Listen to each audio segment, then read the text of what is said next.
நம்முடைய பிதாவாகிய தேவனாலும் கர்த்தராகிய இயேசு கிறிஸ்துவினால் உங்களுக்கு கிருபையும் சமாதானம் பெருகுவதாக. இந்த நாளிலும் கூட நமக்கு ஜீவனை தந்ததும் அல்லாமல் தயையும் பாராட்டினார்கள். அவரை துதிக்கலாமா?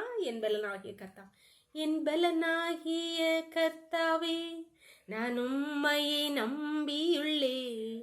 கைவிடப்படுவதில்லை, நான் கைவிடப்படுவதில்லை. என் கால்கள் சறுக்கும் போதெல்லாம் தாங்குதையா உங்க கிருபை. என் கால்கள் சறுக்கும் போதெல்லாம் தாங்குதையா உங்க கிருபை. நான் அழுது புலம்பும் நேரமெல்லாம் அணைக்குதையா உங்க கிருபை.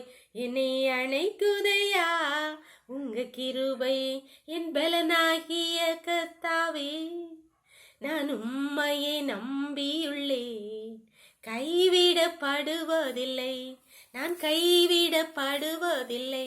ஒரு வேத பகுதி வாசிக்கலாமா? சங்கீதம் 89வது அதிகாரம் 24வது வசனம். என் உண்மையும் என் கிருபையும் அவனோடு இருக்கும், என் நாமத்தினால் அவன் கொம்பு உயரும். இங்கே கர்த்தராகிய ஆண்டவர் தாவீதை குறித்து சொல்கிறார். என் உண்மையும் என் கிருபையும் அவனோடு இருக்கும், என் நாமத்தினால் அவன் கொம்பு உயரும். தாவீதை குறித்து என் கிருபை உன்னை விட்டு விலக்கவே மாட்டேன் என்று கர்த்தர் சொல்லியிருந்தார். அதே போல என் கிருபையினாலே என் நாமத்தினால் உன் கொம்பு உயரும். கர்த்தருடைய நாமம் பலத்த துருகம். அந்த நாமம் நம்மோடு இருந்தால், அவருடைய பரிசுத்த நாமம், அவர் ஒருமுறை சொன்னால் அதை மாற்றுபவர் அல்ல. அவர் விளம்பினதே என் பரிசுத்தத்தின் பேரில் ஆணையிட்டேன் என்று கர்த்தர் சொல்லியிருக்க. ஆமான் அன்பான தேவனுடைய பிள்ளைகளே, அவருடைய நாமத்தை பற்றி பிடித்துக் கொள்ளுங்கள். அவருடைய இந்த பூமியிலும் பரலோகத்திலும் பூமியிலும் அவருடைய நாமமே அல்லாமல் வேறொரு நாமம் கட்டளையிடப்படவில்லை.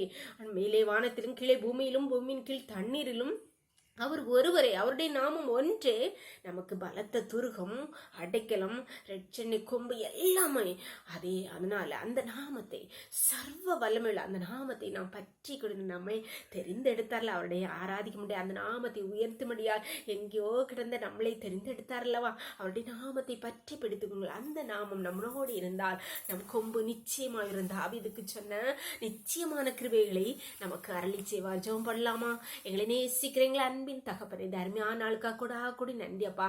நாளின் காலை முதல் மட்டும் என்னுடைய தயவுள்ள கரம், உங்க கிருபை எங்களை தாங்கினதே அப்பா. நன்றி தகப்பனே, நன்றி அப்பா.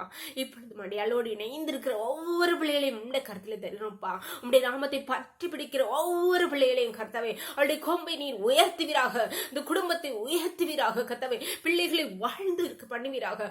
ஒவ்வொருடைய கருத்திலே தருகிறோம். திறக்குலை மூடி மறைச்சுக்கோங்கப்பா. சகல துதியும் கனமும் வல்லமையும் பலனும் ஞானமும் எங்கள் தேவாதி தேவன் ஒருவருக்கே செலுத்துகிறோம். இயேசுவின் மூல ஜெபங்கள் அல்ல தந்தையே. ஆமென், ஆமென். God bless you. கர்த்தர் உங்களை ஆசீர்வதிப்பாராக. ஆமென்.